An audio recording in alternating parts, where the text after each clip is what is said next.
The wave of media revolution has become so big, it has overcome almost every aspect of our life. And so churches were not able to come alongside that wave. They feel the limitation that it has brought to them just because they can talk media. It's a new language, and just like if you couldn't read and write before, you were marginalized. And you're like, I don't know what to do about technology. And you become one of the 99% who only scroll and read, who post nothing. It's sad in anybody's life to be illiterate. Wow, for the body of Christ to now be locked out of the conversation, that we don't have a voice anymore, because those who speak media, they're really good at it.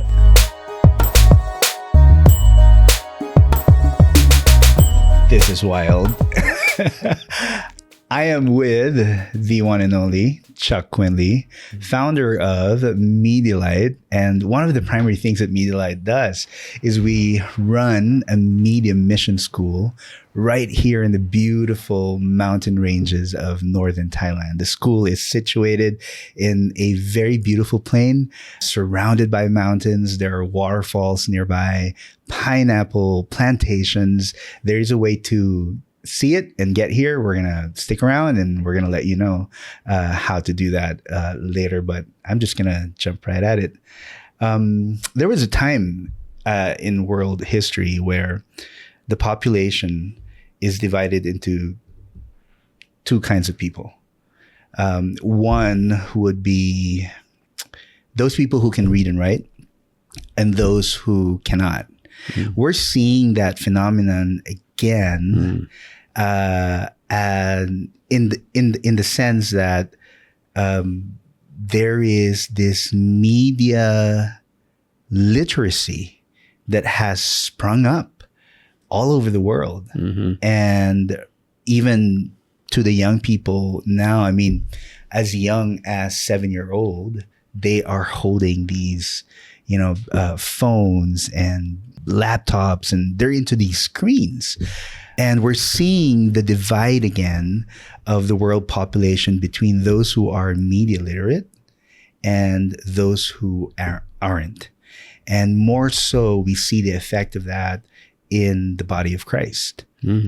Now, the unfortunate effect is we see a lot of Christian organizations and churches and Christian foundations and institutions who are wanting to bring the message of the gospel out, but they have not come alongside this wave of change when it comes to media literacy, right? And so, could you tell more and say more about that? And yeah, it's really a language we've developed because of technology. We developed a new world language, and it's a cool language. It's like the best language in terms of a lot of things, for emotion, for carrying information, for learning. It's a superior language, but it's a new language. And just like if you couldn't read and write before, you were marginalized. You had no career prospects. You weren't part of the educated. There was the educated and there were the masses. And now we're getting the same thing is happening again. Either you know how to speak media language, which means you get a microphone and you don't even need anybody's permission. You know how to dialogue with people. You can get your ideas out. You can rally support. You can raise money. You can say what you want to say, or you're illiterate. yes, And you're like, oh, I don't know what to do about technology. And you become one of the 99% who only scroll and read, who post nothing. 99% of the people on the internet that use the internet, because we all use it. That's the thing. Even though we're hardly literate, we're using it, but 99% don't even post a photo. They just look at what other people do. And more you start taking this back seat. So it's sad in anybody's life to be illiterate. But wow, for the body of Christ to now be locked out of the conversation, that we don't have a voice anymore, because those who speak media, they're really good at it. And it's really felt now because the wave of media revolution has become so big. It has overcome almost every aspect of our life. And so churches who were not able to come alongside that wave, they feel the limitation that it has brought to them just because they can't talk media or they can't speak media. Or they can't use media for, speaking the gospel or for spreading the gospel or for spreading the message. So the limitation, I think, is so felt. But what's really bothering is sometimes we see churches or Christian organizations for that matter, just stick it out with, but this is what we know, but this has been maybe our tradition, this has been our way, and not even try to see maybe we can explore, okay, how can we explore more on this side of things so that we can try and see what can we do? I think we understand clearly enough how different media language is. So we'll think we can take our normal forms, for example, a Sunday service. If you're in a church service, it's a very dynamic thing. You feel it, especially if it's like a worshiping church and there's people all around you, and like there's an excitement in a good church service. And so people will think, media, we're going to put a camera in the back of the building and let everybody join us for our church service. And it's like, no, or even worse, we get a roaming camera and people are in the altar, they're crying, they're having a true moment with God, and someone's shoving a camera in their face because that'll be cool for the live stream. And you just ruined the real moment for a human. It's because we don't understand it. It's an entirely different form of communication. And it has amazing abilities. I mean, truly amazing abilities. It goes beyond space and time. It's translatable on the fly. I mean, the way technology is progressing, it's going weekly in huge advances. So you can do things, and you had how would we ever get this translated? It's like, forget it. It automatically translates. It's the reverse of Babel. And what's happening in the last days, I think God's doing it. The world is using it, but I think, God's hand is on everything, and in some way he finds a way to use it. And I just think we've never had an opportunity like this. It's the best opportunity in the history of the world to be a Christian communicator. You can be, and it doesn't cost much. In the early days, you needed millions of dollars, and it was so technically almost impossible. Oh my gosh, so much money involved, government licensing, all kinds of stuff. But this is democratized media. Anybody with a cell phone can do it. They can, and they do. I mean, those who learn to speak media, kids do. There are kids that are supporting themselves and other people with a cell phone and a light and a little microphone. It's like, that's it. But he speaks media well. So it's a new language. We're going to have to learn it. And sadly, not in our Bible schools, not in our seminaries. So the people that are being trained up to lead us in ministry, they still don't speak media. And the ones training them, they don't speak media either. And our nonprofits, I don't know, we're just struggling. We're really behind the curve. Business is picking it up. And those who have an ideological agenda, they are masters. They are the ones who are leading the way. They already understand it. They are using it. Little subtle messages, ways to portray people unfavorably and make yourself look like a victim. Now. Oh man, they're so good at it. Yeah. And more so, that's more reason why Christian leaders should get into it. So I hear Christian leaders say, but it's not like, when I'm standing in the pulpit and I'm face to face with people, it feels more organic. It's not like when I'm sitting across a person in a coffee table and we're having this face to face conversation. So do you believe that interaction through media can be meaningful? I really do. And I think it's like, let's just take, for example, a podcast. Most people listening to a podcast are listening to it all by themselves. So that's the first thing, is you got to get past the idea that it's, hello world, I am speaking to you. You're not. You're talking to one man or one woman. And more often than not, they've got headphones on. I mean, you are literally inside their head. They are listening to your voice. They are hearing the richness of your voice. And there's an intimacy that really, it's only you and one person. And if you can start to retrain your mind that when I am speaking in certain formats, now that's not true of maybe YouTube or something like that, where it's like, that's a little, I'm hoping for a few more people, although still, most people are on cell phones. That's the way we look for, it's 70%. It's how they take media in any form is through their mobile device. So it's a little tiny screen, but wow, the capabilities. You know, I can talk to, and it's two-way conversation. That's what's amazing. Because in a Sunday service, okay, yeah, one-on-one in a coffee shop, that's wonderful. But the preaching event, that's great. I'm watching the crowd. I'm kind of feeling the vibe. They don't get to ask me any questions. It's There's not no their feedback. place. Yes. Yeah. And I don't know what's going on in their lives. I just know my side. It's one-sided. I push it out. Maybe I'm going to do an altar call and I'll know, you know, some people will come up. Man, online, I'm talking to them. They're talking right back to me. I was like, oh, wow, that really resonated. Tell me more. Boom. And we're in a real conversation, which could lead to that coffee shop date. And they're going to challenge you sometimes. That's good too. When you put it out on social media or online, on a podcast, when you now speak this medium, you know, people are on it and they interact with you. They give you feedback. Sometimes they challenge you. And that becomes even more dynamic as a journey because conversations become even more deeper and meaningful, right?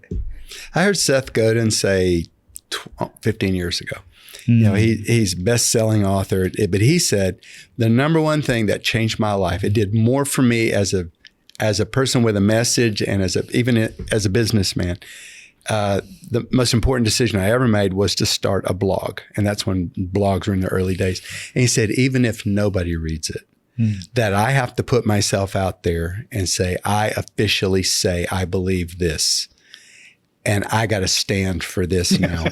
And I may grow in my thinking and I may say, okay, time out. I want to modify what I said back then. No, you're the man that represents that. But for me to have to, all my beliefs can't be private beliefs anymore. I've got to now become a public believer. Well, that's pretty good for a Christian. Like, what is my position on? It's like, stand up and say what your position is. So there's just a lot of good reasons for Christians to get involved in media. Most important of all is that we're able to bring the gospel to people in a way. And even if you don't do it directly in that one shot, there's a way to move people along so that they become your people and they join your feed. There's a reason that's called the feed. And it's like you know, in Japan, they've got this conveyor belt that they put sushi on and you just come up to the bar and you wait for the kind of meal that you want to come by. And you say, yeah, I like tuna, and you take it down. And then you stack up your plates and they just count your plates and that's how they charge you. But that's what we have going on now. We're all choosing our feeds. Correct. And then the internet says, okay, we're going to go find that stuff for you. But once I get in it, I'm not just listening to the content of the show and the data. It's like in college, I took a teacher as much as I took courses with names. I wanted that teacher. And people do that. You know, they bond to their authorities and they want to listen to them. And it gives you a chance to start shaping and moving with people. So I don't know. I just think it gives everybody the widest reach. One more thing. It allows you to do things that you cannot do in the face-to-face world. Which is? My best example is, would a church of 500 ever call a 16-year-old girl to be their pastor? Now, a church of 500 is 4% of global Christianity would ever have a church that big. So it's a big deal to even have a church. No one's going to give this to a 16-year-old girl. But if a 16-year-old girl said, I had a hard time being 12, 13, and 14, but now I think I got it figured out. Lord's with me. I'm balanced. I want to help 12, 13, 14-year-old girl navigate your body, boys, teachers, parents, mean girls. Yeah. Do I fit in? I'm going to help them with that. So I'm going to start making content on my cell phone, on the school bus, you know, and I'm going to coach those girls through it. Do you believe there are 500 girls, 12, 13, 14, who would say, I want everything you have to say, and then she can even say, and hey, it's Saturday, would you meet me at the McDonald's on so-and-so, and we're going to meet, and I'll just be there for an hour. Let's just really get to know each other. She can develop a flock. I don't think 500 is, within a year, she could have not just 500 listens, but I mean a pack of 500 girls if she'll keep producing. And if she knows who her audience is, and it's like, you really care about these, you'll be the shepherd of those sheep. You can do things like that you can't do in any other arena. So huge opportunities. So I think what we're accomplishing in this conversation is we're acknowledging some of the fears that Christian leaders have, as if maybe they're thinking, okay, how am I going to engage, and how am I going to get into this media game? They've got these fears, and one of the fear is it's a new language, as we said earlier, and just the dynamism of it. Can I do that? But also what you're saying now with this example of the little girl, I think the fear is I don't have a lot to say, but we're breaking down those fears. And in this particular one, what we're saying is you don't have to say many things. You could be just the voice of one thing, like this girl.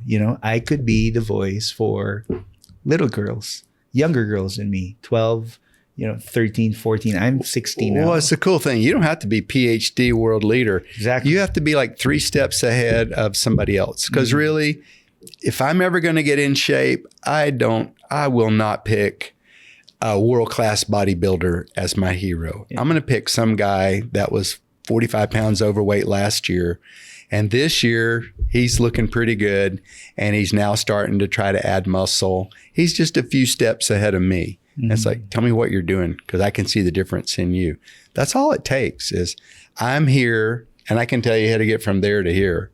And I'm part of your group. I'm a member of the same community that you're part of. And I'm just helping you out. Here's a parking spot. Here's any kind of practical help. Serve people. Correct. They say that the average number of hours that a person, especially young people, would spend in front of their screens is 8 hours a day. That's what I'm hearing. Exactly. And if I'm going to be honest, I'd probably be more than 8 hours a day. So people are living in this. And so if you're not in this game, you're missing out on a lot, because this is where they live. Yeah, media is not even special anymore. It used to be like, oh, it's media. I remember sitting and waiting for an email to download in the early days of the internet. It'd take 5 minutes. You go get your coffee and come back. My email's almost here. We were so excited about it. Well, now grandmas are on Facebook, and it's like, it's a normal thing for a human to do. But are we, being Christians, we need to be good citizens of the internet and be a netizen. So are you being a reflection of Jesus online as well? Are you trying? Because hopefully Christians are trying to minister to other people and trying to be God's hands and, his eyes and his voice. Are you doing that online also? Because honestly, either you're being affected by the online world and you're being programmed, or you are on the other side of the glass saying, I'm going to use this, and you're pushing. And with screen addiction, pornography habits, all the bad, anxiety, dopamine deficiency from hitting that button all day long, all the things that social media and cell phones are doing to us, it's negative. The one quick fix is start being a creator of content and not a consumer. And you change your orientation toward this device completely. Yep. You're not scrolling all day. You're creating ideas for putting good food out and contributing. What would you say to the Christian leader who's with us in this conversation? What would you say would be the first step? They might be feeling, I'm late in the game, might as well, just keep on doing what I'm doing, but I do hear you there, I want to, but what would be the first step? I think you need a unified online presence if you're a spiritual leader. And to get one, you're going to have to be intentional about it. Who are you really? And what do you want? What do you want to do in the lives of other people? And everything else goes away. You just make sure that's the me that I'm going to bring, because it's a tool. And it's not like my real life is online and I'm supposed to put everything in my real life and shove it out into social media. I don't think that's very wise. But I am here to honestly engage with people. I want to interact with people in a safe way, because it's not always the safest place. There's places online that you can tell like real stuff, but just not where the world can read it. You know, you can get a private WhatsApp group. You can get other things. Our family has a feed that goes every day, and we can say anything and do anything on that. Now, would I put that stuff on Facebook? Absolutely not. So we're going to have to get a lot smarter about the use of, you know what it is? Digital literacy. The same way that we had to become verbally literate and learn to read the code of letters and make words out of that. We have to, and I think it's part of being a good pastor. I should want my whole church to be digitally literate, because there are people that are losing thousands of dollars to scammers online. There are people that are getting all inflamed and anxious every day. That's the stuff that's in their feed. There's people that are screaming and yelling at people. They would never do that. But man, when they get online, it's like a whole nother thing comes out. They don't understand what they've gotten into. And we could bring this training to our church. Yeah. It's just somebody needs to do it. And Medialight's trying to do this. We don't claim to be the world's expert, but we're a few steps ahead of most people. We've been at this for 15 years. We could see this coming early. And I was a church planting pastor and a seminary president. And I resigned both of those because I could see this media wave coming. Sherry and I have 6 kids. And I could see what media was doing to them, because it was digital media, and that was different. You know, it used to be an LP record, or even later a CD, but then boom, it's everywhere. It's in the cloud. It's all around you. Yeah. And when this happened, and then the internet was rolling out around 2000 in an updated way, and I just said, oh my Lord, I am not ready for this. Church is not ready. And I went to film school. And then after that, we moved to northern Thailand because we wanted to live in a Buddhist country as missionaries. And then we said, let's start something new. We couldn't find it out there. And we said, we want to make something to try to help the church get ahead of this huge revolution that's coming. And so we've been putting some effort into it, and we can help. We've got communities, we've got training, we've got consultation. We're here to try and equip the body of Christ to become digital, and to use this for mission. Yeah. And it is an amazing school. We are a worldwide network of creatives. It is a beautiful school that Chuck Quinley and Sherry Quinley has built here in northern Thailand. We are here for you. Media literacy is possible. And we can come alongside you and help you along your own journey in finding your voice and raising your voice and using that for God's glory. Click the link below to know more. And we hope to see you soon right here in this conversation.